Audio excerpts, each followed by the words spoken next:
Então, a recompensa, meus irmãos e irmãs, da vida de oração é a fecundidade na relação com Deus, diferente daquela relação estéril de estar numa fé, numa igreja, numa religião e não ver os frutos, né? A minha vida inteira receba comunhão, um trisco de conversão. Aonde eu consigo perceber esta conversão, né? Então, isso se dá por conta desta alma que está adormecida. Vamos acordar a alma deste apostolado, nos colocando imediatamente de joelhos diante do Senhor, em nossos carvalhos de Mambré, cotidianamente. O católico, ele vive de símbolos. O meu carvalho de Mambré, qual será? Meu tempo de Deus com Deus, qual será? Quantas das 24 horas do dia eu estou encontrando para estar com Deus? Depois, Paulo vem com uma linguagem muito profunda. Alegro-me, aquele apóstolo que disse: tudo considero como lixo, esterco, perda, em virtude do bem supremo de Cristo Jesus. Alegro-me de tudo que já sofri por vós e procuro completar na minha própria carne o que faltou nas tribulações de Cristo, em solidariedade com o seu corpo, que é a igreja. Então, Paulo, ele é católico, né? Ele diz assim: eu não tenho como não amar a Deus se não for no sofrimento. O católico, ele tem uma mania estranha de querer estar na cruz com Cristo, de amar a cruz. E Paulo, ele vai aproveitar isto, né? Não tem outra forma. Alegro-me, não tenho como não me alegrar. Inclusive, naquelas tribulações de Cristo, o que faltou, Senhor, completa em mim. Isso é o cristão de verdade. E não é só por mim, é em solidariedade ao corpo de Cristo, que é aí a igreja. Porque o que nós chamamos de corpo de Cristo, Paulo chama de, que a gente entende como Eucaristia, Paulo entende como igreja. E o que nós entendemos como igreja é o corpo místico de Cristo. Então houve uma troca, né, dentro da história. A Ele eu sirvo. A gente escuta muitas falácias de gente que adoece. Escutei agora há uns dias, tá vendo? Porque serve na igreja, ó. Trabalha na igreja, ficou doente. A ela eu sirvo. E é servindo a ela que eu sou curado, porque eu recebo. Não tem esses negócios de cura e libertação, né? Na teologia a gente chama de graça sanante. Sanativo é aquilo que cura a ferida. Então, quando eu estou servindo a Deus no meu apostolado em oração, eu estou recebendo ao mesmo tempo uma graça sanante que me curará das minhas enfermidades emocionais, psíquicas, né? Lembre-se do tempo em que você, antes de entrar na igreja, você botava o braço para trás, o pé na frente, com o microfone na mão e dizia: eu tenho vergonha. Não tem esse tempo que você vai entrar na igreja, aí bota você para falar, né? De lá para cá, você mudou. Sabe como é o nome disso? Graça sanante. E o pai teimoso, sabendo que o filho e a filha estavam sendo curados, empurrava: vai para o meio, que Jesus vai te curar. E aí você foi. Está arrependido? Não, né? É bom, né? Ficamos sem vergonha para Deus, né? Graças a Deus. Graça sanante, acompanhado de uma graça santificante. Você abraçou os sacramentos, deixou de ser ateu, pagão, quer dizer, né? E está mais católico. Certa feita ouvi algumas pessoas dizer assim, reclamando, porque diziam que estavam os rumores de que tinha uma igreja protestante que queria ir para o sítio. Eu mandei o recado para a pessoa, que quem mandou o recado não veio, né? Claro, mandou o recado, escreveu uma carta como Paulo, né? Aí eu disse, pronto, eu estou devolvendo o recado. Por que você não perguntou àquele lá? E vocês estão mais católicos?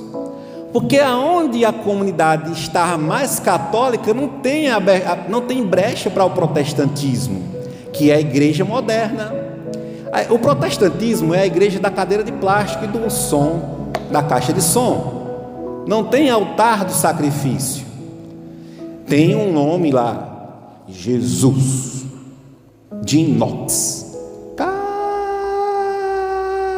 demais, muito caro. Está lá. Não precisamos ter medo de discernir as coisas do que somos. Não se pode esconder uma cidade situada no cimo da montanha. Somos nós católicos. Não se pode colocar o candeeiro embaixo da mesa. Tem que estar em cima para iluminar a casa inteira. Quem somos nós?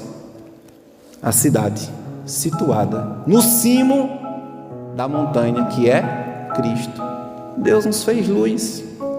Se Jesus dissesse que a gente fosse só sal, a gente ia se misturar com a terra e ia lá ficar esquecido. Não, vocês são sal e luz. Não vai se misturar só. Você vai ser luz. Não vai. Então vai também iluminar. Aí eu disse, então pergunte lá se eles estão mais católicos. Se estão querendo ir para lá, é porque eles encontraram um lugar preparado. O demônio fez isto. Quando a gente divide, por conta o que traz a divisão? O pecado. Quando você divide, você pega, você divide. Quando divide, você abre brecha. Quando abre brecha, o demônio ele entra e acampa naquela brecha deixada, né? Então, querem evitar, tão tristes porque isso está acontecendo. Vocês não estão felizes não era isso que vocês queriam? Não estavam se comportando como tal? Parabéns, conquistaram. A contra-evangelização de vocês, o tiro no pé, falando mal da sua própria igreja, lhe fez protestante e os seus irmãos estão querendo ir para lá, porque eles estão olhando de longe e estão dizendo, ei, aquele povo está parecendo com a gente, está falando mal da igreja católica, eita, vamos para lá. O que é que o católico faz?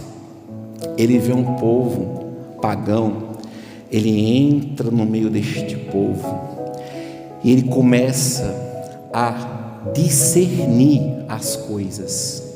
Ele, como luz, vai mostrar rapidinho as trevas, vai dissipar as trevas. Antes das trevas sair, vai fazer um pequeno barulho, flatus votis, não vai provocar muito estardalhaço como queriam.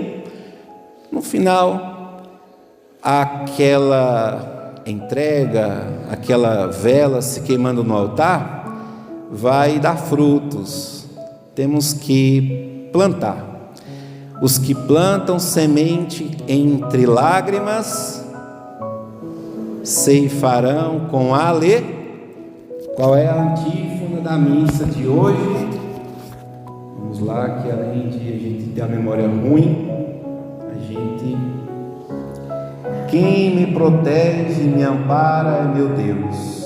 É o Senhor quem sustenta a minha vida. Quero ofertar-vos o meu sacrifício de coração e com muita alegria. É assim, amados, que a gente dissipa o mal, sendo teimoso e pior do que o mal. Sabe o que é que o mal acaba com ele? É quando a gente ri da cara dele.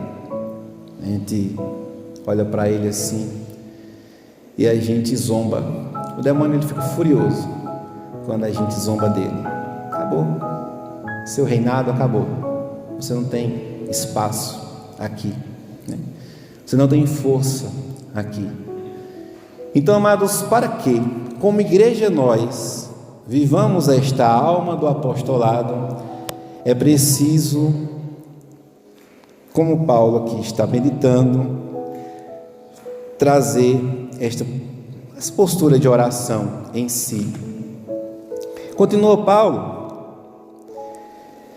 exerço, a ela sirvo, exercendo o cargo que Deus me confiou. Mas não tenho nada na igreja, com ordenação. Não precisa, você é batizado, meu filho, minha filha, de vos transmitir a palavra de Deus em sua plenitude.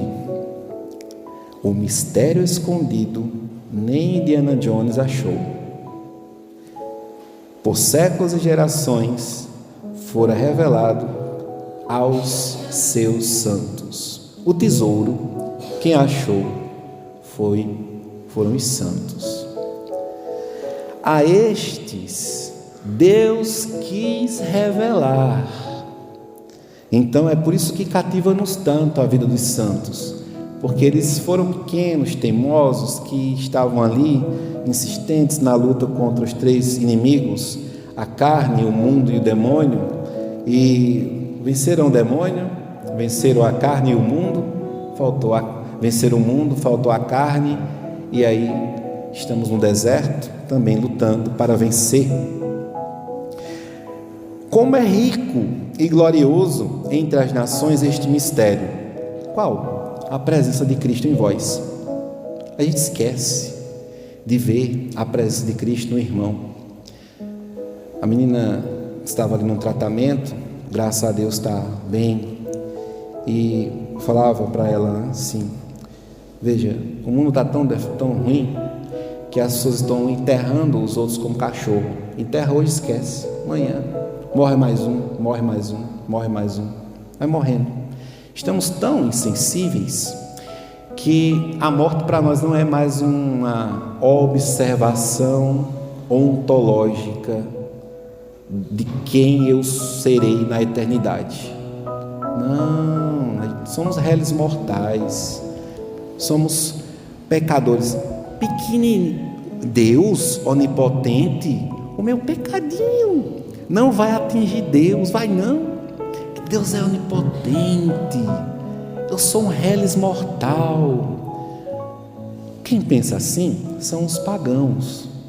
Quero dizer que entender que a minha pequena falta reverbera na eternidade e que eu não posso apagar, só nosso Senhor pôde apagar aquela pequena falta lá na eternidade. E que se assim eu estiver vivo, estando na terra, eu estou morto vivo. Aonde eu ressuscito, Padre? Na caixinha de madeira que você se ajoelha, que tem um padre dentro, é confessionário o nome daquilo. Se você tiver a infelicidade de pecar, depois de batizado, é lá que Jesus ele restaura e faz reviver a alma. Quantos mortos vivos existem na face da terra? O difícil é que o morto quer julgar o vivo. O morto ele quer ser o juiz do vivo, né? Não, você está morto, viva primeiro, aí depois você vai julgar, você vai ter juízo depois que você estiver vivo. Então é ali, porque depois daquela caixinha de madeira só vai ter outra caixinha de madeira em forma de alaúde, né? Que cabe somente você e as fulô, que desce lá para onde tem aquela capelinha ali de São José, um espaço lá, como é o nome daqueles, um complexo habitacional, né? Lá, cemitério. Depois daqui é você e Deus, o justo juiz, quem vai se decidir na vida, que não existe mais, e ela é eterna. Esta é a presença de Cristo em vós, que está nos vivos, a esperança da glória. nós o anunciamos admoestando, ad ao lado, ou junto, bem juntinho. Admoestar, ensinar a todos, com toda sabedoria, por todos, para todos tornar perfeitos em sua união com Cristo, ou seja, maduros. Um homem maduro e uma mulher madura, ela se chama pai e se chama mãe. Vamos lá, jovens, queiram amadurecer e parem de dar match nos aplicativos, porque as casas de luz vermelha não é mais uma casa de luz vermelha, é uma tela branca que você marca para pecar com os outros. Deixe esta vida, volte para o amor de Deus como casto, vivendo de maneira íntegra a fé. Pais e mães, observem o que os filhos de vocês estão vendo no celular, assistindo, marcando. As fugas estão ali, né? E pais e mães, ajudem as crianças a serem puras. Não, tenham muito cuidado, que as crianças guardem a pureza, os jovens sejam castos e os homens e mulheres sejam perfeitos, maduros, verdadeiros pais, verdadeiras mães. Este é o homem maduro. E os jovens queiram também ser pai e mãe, para que vocês amadureçam e deixem esta vida juvenil, deslocada, inventar uma doença para você. Se você não quiser amadurecer, não quiser ser pai nem mãe, você tem uma classificação, chama-se síndrome de borderline. Aqueles que estão sempre na fronteira da sua emoção, vida louca, não quer ter compromisso com a vida, síndrome de borderline. Olha aí que coisa bonita, tá vendo? Chique, né? Saia disso, deixe isto, volte para a vida com Cristo. Vamos, irmãos, então viver a graça desta alma de todo apostolado,